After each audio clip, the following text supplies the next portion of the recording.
distance from the rudder pedals. It actually had effective brakes and a variable incidence tailplane as well, so quite an improvement on what had been before. Has the last airworthy Lynx engine as well. V8.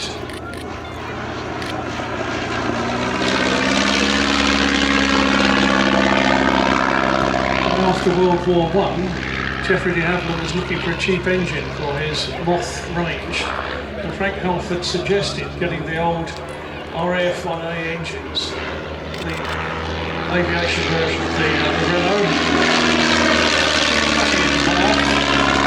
just taking 4 cylinders and making an inline engine. That was a derivation of the Gipsy Major. So anything from the crankcase downwards you use imperial spanners, and from the crankcase upwards you use metric.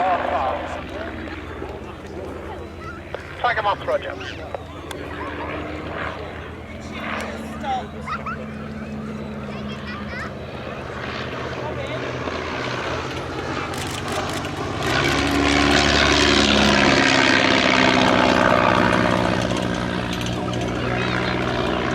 Tiger now has achieved a sort of worldwide renown, and it's flown in countries that it never served in any sort of military capacity.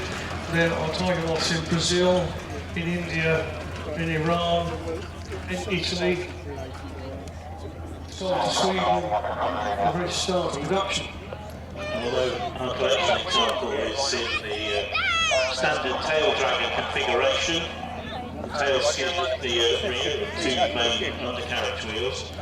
The examples that have been flown over the decades include skis for snow conditions and also floats as well. I think the Tiger Club, when it was down at Redhill, had a red Tiger Moth with big Edo floats on it. And to commemorate Blériot's crossing of the Channel, the 25th. We've got a little bonus for you because we found some music for the Lunac.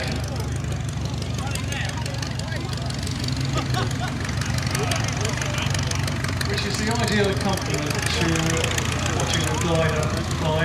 It is the most perfect form of flying, and just watching it with some music.